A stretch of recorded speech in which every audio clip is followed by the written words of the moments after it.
Boy, you all have a lot of questions about Mike Zimmer's future in Minnesota, so I'm here to answer them here on this Twitter Tuesday episode of the Locked On Vikings podcast.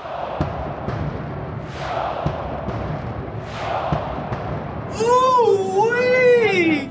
You are Locked On Vikings, your daily Minnesota Vikings podcast, part of the Locked On Podcast Network, your team every day.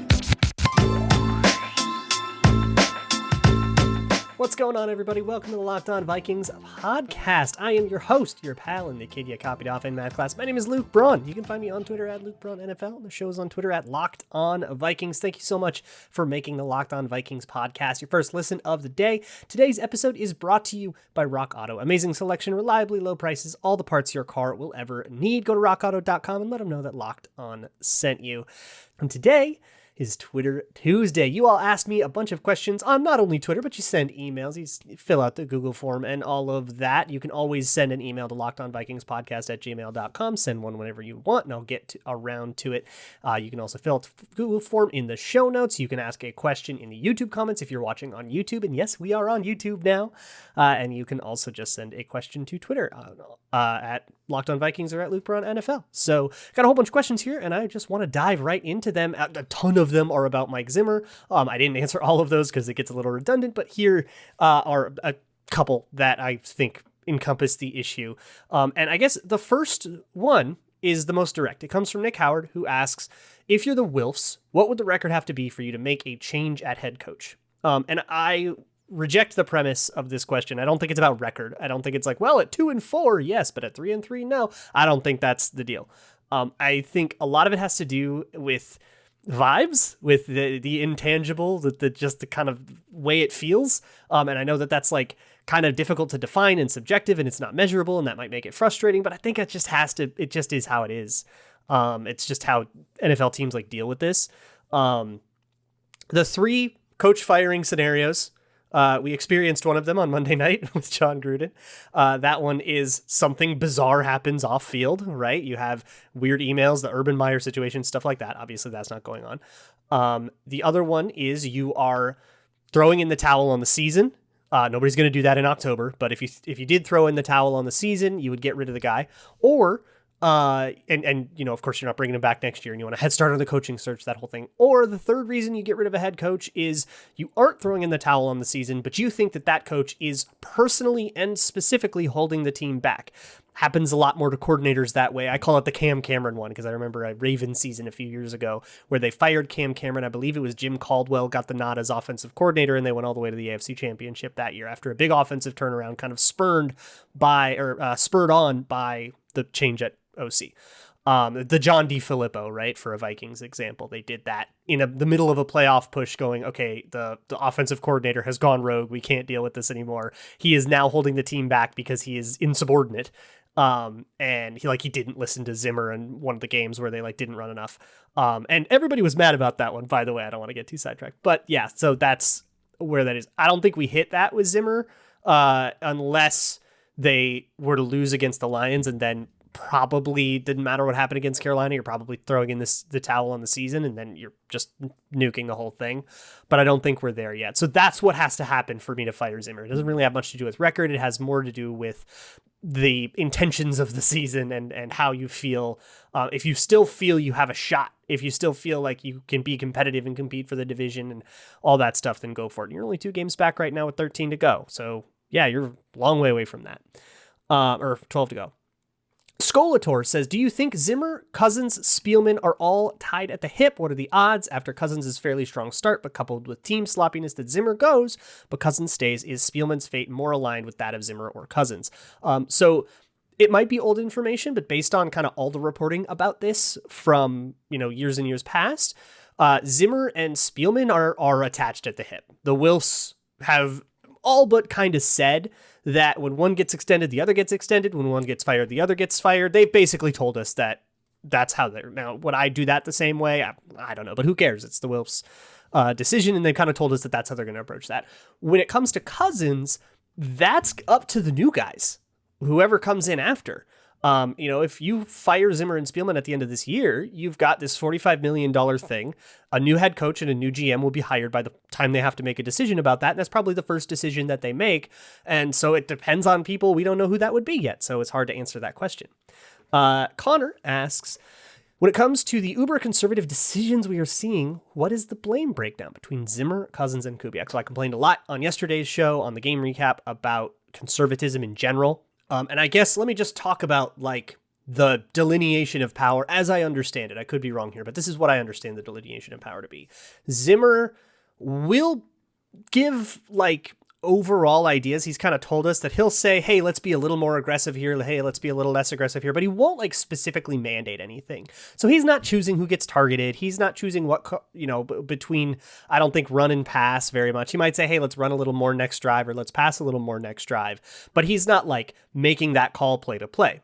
Kubiak is giving you the play design, but ultimately Cousins is executing it. And so when it comes to who gets targeted, how far down the field that all is, I think Cousins owns that more than either of the coaches, provided that the coaches gave, if Cousins is running a play where every route is only 4 yards down the field, then it's obviously not his choice to throw it 4 yards down the field. Now Kubiak is mandating that, so it changes play to play. But that's how I understand like the power structure of the Vikings. Skull Cole says, do the coaches on the hot seat actually have conversations with ownership about being on the hot seat or future job security, or is it something that ownership just discusses when the coach isn't around? I would guess that they have, the Wilfs have conversations. I know with Spielman, the Wilfs and Spielman talk every day. And so they're going to be very, very transparent about it. And it sounds like the Wilfs are pretty transparent with, at least with Zimmer and Spielman. They're not going to be transparent with us, with the public. But why would they be transparent with, the random lay people, right? But with Zimmer and Spielman themselves, yeah, Zimmer is not going to be like blindside fired. I would be pretty surprised if he didn't see it coming. And if he did say he didn't see it coming, I would have trouble believing him. That just seems kind of strange. So yeah, I think that they would have those conversations and you would kind of know what's at stake. I want to talk more about all of your questions. I've got a whole bunch of other questions about other topics as well. But first, I want to tell you about BetOnline's cool new tools and tricks and stuff. They have all sorts of new modules. They just updated their website. And they have some stuff that's been around, but it works really well now. Their live betting apparatus is so much fun. I was having a lot of fun on Sunday Night Football. I don't really care about Bills Chiefs because I don't know, AFC. But I had so much fun, betting in the first half and then waiting and baiting in the second half. And you could just kind of sit there and wait for the odds to be exactly what you like and make a bet there. If you don't want to bet on football, you can bet on the WNBA finals going on right now. You can bet on baseball playoffs. You can bet on anything going on, even your favorite Vegas casino games at betonline.ag. You can sign up for free. And if you don't have an account yet, when you make your first deposit, you can enter promo code LOCKEDON and LOCKEDON, locked on, all one word. You get a 50% welcome bonus. That means whatever you put in for your first deposit, 50% of that gets slapped on top, courtesy of BetOnline and free play money. BetOnline.ag, where the game starts. Moving on with this Twitter Tuesday mailbag. Thank you all so much for making Locked On Vikings your first listen of the day. The next question comes from Dalvin Cook's side chick, who says, I've seen a lot of Zimmer is too old-fashioned and he needs to evolve to play in today's NFL, quote unquote, comments recently. It's never really qualified. It seems like an easy thing to say to sound informed, but what does it actually mean? What is successful in today's NFL and how does it differ? I'm just going to describe overall what I think the NFL metagame is. And look, I do Locked On NFL too, so I've got a little bit of a reason to be tuned into the national eye here.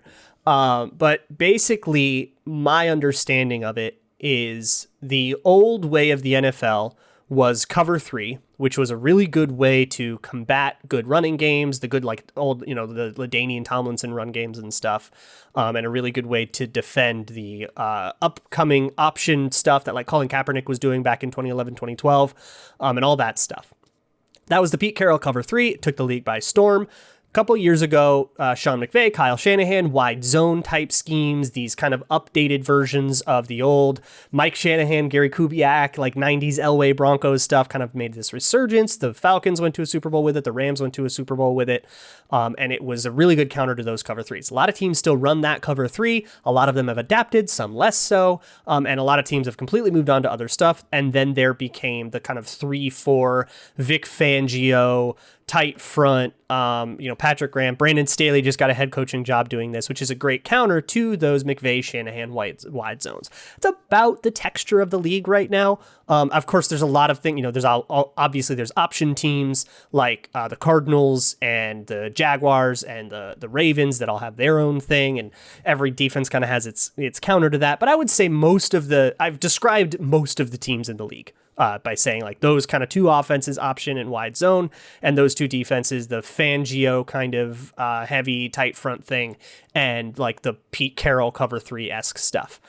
Where Mike Zimmer lands in that for me, obviously they're a wide zone team, so they're running the most popular offense in the league right now. So it's hard for me to call that outdated, unless your idea of old and new is run and pass. And I would argue that you should maybe expand that a little bit, get a little more detailed. Defensively, Zimmer is completely off the reservation. What he's doing is wild and weird. It's not old, it's not new, it's not anything. It's this weird mix of concepts that I don't have time to get into right now. But I certainly wouldn't call it like an old thing that hasn't it changes every year, and he's completely overhauled it. And honestly, the offense that isn't that wide zone bootleggy anymore anyways. It's more of a spread offense like what you'd see the Patriots run with Mac Jones, which has its pros and cons as well. Clank asks, are the problems with Thielen producing fixable, or is there a correlation in his first 5 games? Besides the 4 touchdowns, his production averages at 53.4 yards per game. So for one, I would say, besides his touchdowns, he hasn't scored any touchdowns is not a very great point, or he hasn't done much besides all the touchdowns isn't a great point. But yeah, he's been a little absent. He was absent in the Cleveland game. I think he just had a bad day. I think he was better in the Lions game. He had a very good tunnel screen thing or bubble screen thing that he housed. Like he caught it at the line of scrimmage and he almost scored a touchdown with it. He was not slow on that play, and it got nulled due to holding. But from a scouting perspective, we can still look at it and say, okay, he still has his speed. And then he got the 2 catches at the end of the game that kind of helped his production get up. So I'm not worried about Adam Thielen at all. Bishop Sycamore alumnist says, can you please explain where the 5D roster chess is heading as we go to the midpoint of the season? So I asked him to clarify on this. And he just meant like the general random roster stuff. For example, piece of news, the Vikings have signed Dan Chisena to a 2-year deal, like 3 days after cutting him. Like, what is with that? And that one I actually can't make heads or tails of. I don't know. But basically, here's why the strategy is so wacky this year and last year. Because of COVID, practice squad and roster rules got changed a lot. IR is no longer 8 weeks. You can come out off of IR in 3 weeks. So IR is just used a lot more. But there's other rules about like you can't abuse it and stuff. Practice squads are 16 players. You can elevate 2 players a week due to the practice squad, and you can elevate anybody up to 2 weeks before you have to put them on the active roster. So there is a lot of putting a guy on the practice squad and activating him for 2 weeks to sort of buy an extra roster spot for 2 weeks. And that 2 weeks can be really valuable. It's not you're signing a guy for 2 weeks that you just have to cut later. It's, you just need that roster spot for 2 weeks because somebody's on IR that's going to come back, and you need the extra roster spot to help deal with that situation. In 2 weeks, somebody else is going to get hurt and they're going to have to go on IR. Somebody's going to be on COVID IR. So there's going to be like roster spots kind of naturally opening up as the season wears on. And far be it from us as Vikings fans to just play as though nobody's going to get injured. Somebody's going to get injured. So that's kind of the roster shenanigans are all ways to artificially inflate the size of the roster. It's not a 53-man roster in 2020 and 2021. It's like a 56, 57-man roster with extra practice squad stuff. And what you can do in like the case of Dan Chisena, if you're not worried about anybody picking him up on waivers, and he cleared waivers, so that's fine, you can cut him and then re-sign him to a different contract. And there's probably some cap reason to do that. Probably some nickel and dime where they save 10 cents on the cap. And because they were very confident that nobody was going to claim Dan Chisena on waivers, you feel confident going through all that stuff and sort of abusing those systems. But it's finding loopholes and abusing them. That's what it is. Each individual move is this weird, complicated thing, and it's all just these little marginal value moves that all are kind of helping out the roster to be a little bit more flexible, a little bit more dynamic, and so that they can make sure that they like have all their special team spots handled and without having to cut a player that they want from scrimmage to do that or whatever. They have to make less hard decisions this way. Ross Jackson, my good pal, my Locked On NFL co-host. We're on Locked On NFL every Tuesday, by the way, with Ross Jackson, does Locked On Saints as well. He asked me, Mike Zimmer to Las Vegas, could it happen? Maybe? I don't know. So Vegas, obviously, John Gruden just resigned in disgrace in Las Vegas. If you want to hear me talk about that, by the way, we talked about that a bunch on Locked On NFL. But yeah, that is a pretty rough situation over there. I don't think like a trade would happen. I don't think the Wilfs would do that. Spielman wouldn't trade Zimmer. They're like attached at the hip. But I don't know if Zimmer doesn't survive the season and Gruden and the Raiders are looking for their next head coach, I could see them going for a no-nonsense type like Mike Zimmer with a pretty squeaky clean off-field. I mean, he's just like an old guy with a ranch and a wholesome charity that in honor of his late wife like that. That would fit for the Raiders, I think. Cool Whitman says, I know people will say that Zim should just figure it out, but what do you think about hiring someone else whose only job is advising in clock management situations? So I have advocated this a bunch, and I'm more than happy to advocate for it again. Hire a Madden player. Go get the top Madden Twitch streamer. That person has more hours in game situation than any NFL coach who's focusing on like run keys and coverage counters and all sorts of higher level stuff. They are not focusing nearly as much on what you do after the 2-minute warning or whatever, even though they have years and years of experience. A Madden player has gone through 10, 15,000 simulations. How many games have you coached? Even in a 40-year career.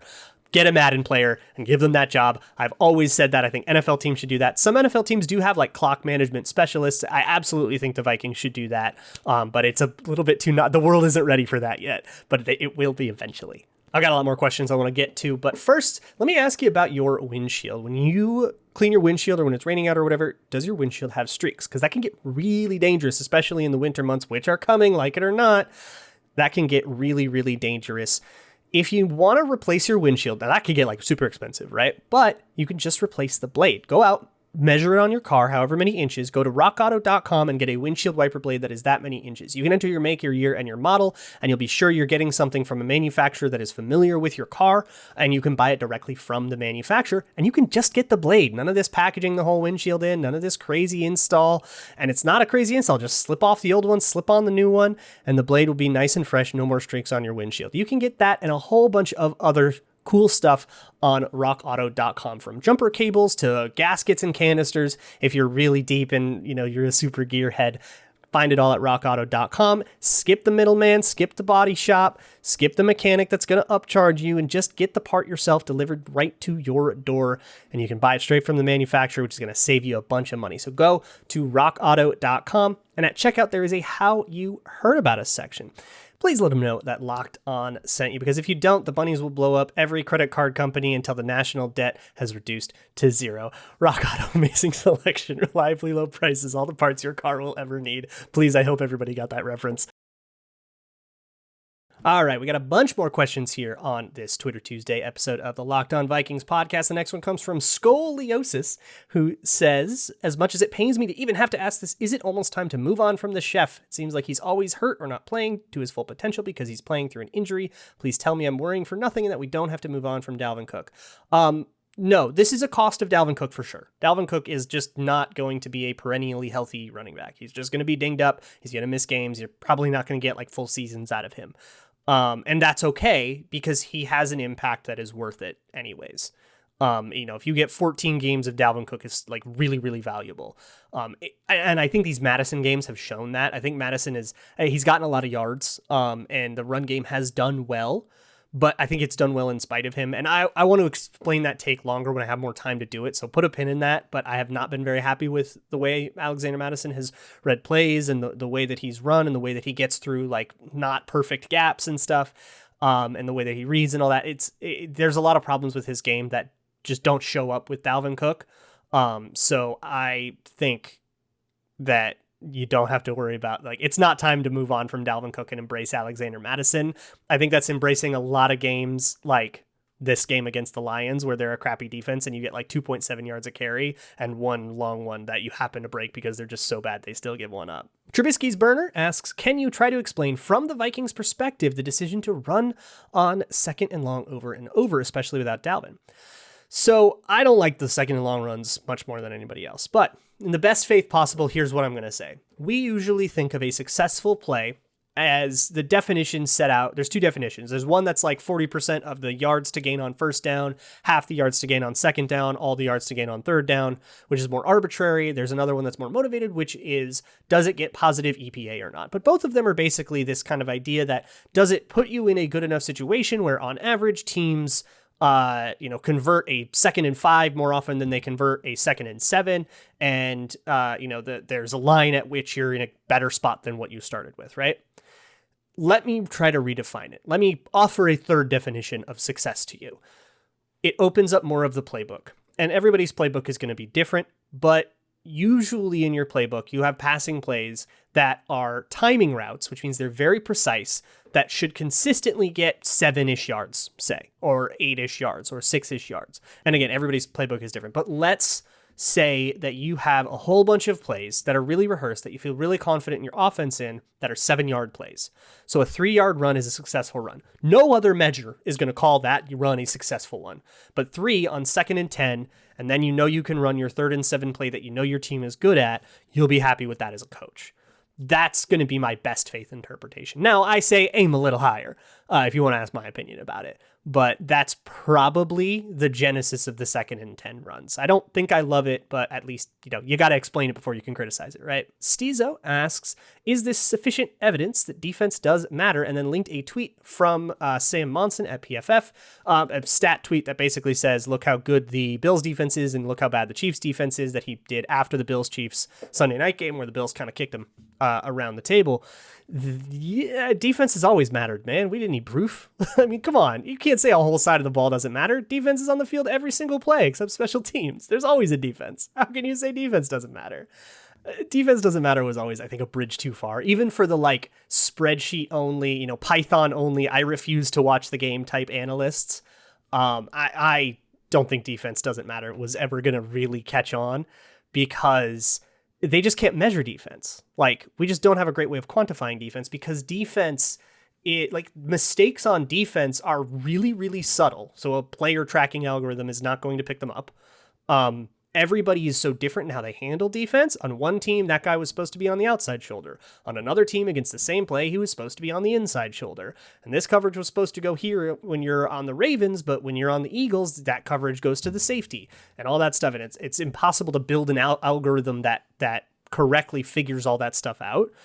So you end up missing a lot of stuff. You end up, who made the mistake ends up being a pretty difficult decision to figure out. So a lot of these things just don't correlate well with defensive performance. And you get stuff that's this defense graded really well, but then got lots of yards or gave up lots of yards. And then this defense graded really well, but didn't give up lots of yards. And it looks like it's all random, I guess.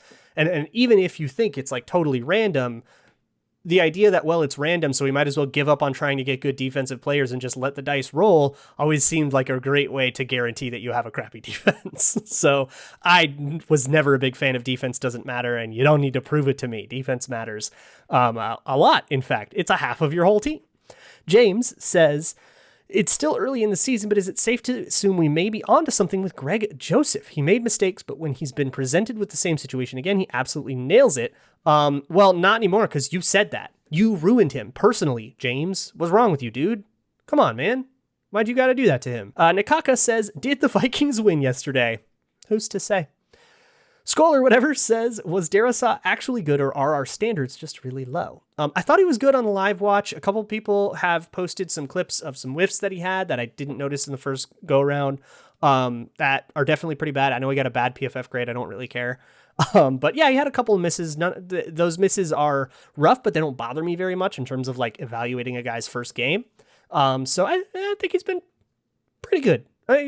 Not a Pro Bowler, but pretty good. And we'll take that for a rookie. And Waka Waka says, was the offense yesterday a product of the Vikings philosophy, or did the Lions play them well? It's got to be both always, right? I think the offensive problems, a lot of it had to do with ineptitude in the run game. I think Alexander Mattison himself was responsible for a lot of that. I think Ezra Cleveland, Garrett Bradbury had a pretty bad game. Oli Udoh had a really rough game, so that interior just kind of sucked. And so did the running back, and so you had bad run plays, and that put you behind the chains and stuff. But I also think the Lions just played a lot of sell out to cover the deep ball and dare you to run defense. So they take a safety out of the box, cover the deep ball, and say, fine, run it. we dare you. And the Vikings weren't up to that challenge. And I think that's what happened on the offense. So you can kind of schematically discourage those deep throws. And, you've heard the old adage, take what the defense gives you. Well, the defense was giving them run plays, and they weren't winning on those run plays. That's what happened on the offense, is my theory. But I'm going to talk a lot more about that on tomorrow's show, where we will talk about everything we see on the tape and all sorts of stuff. I'm probably going to talk a little bit more about Darisaw in depth and his debut and all that, so make sure you come hang out. We're going to get on the whiteboard too. So come on over, especially on YouTube, where you can see the whiteboard.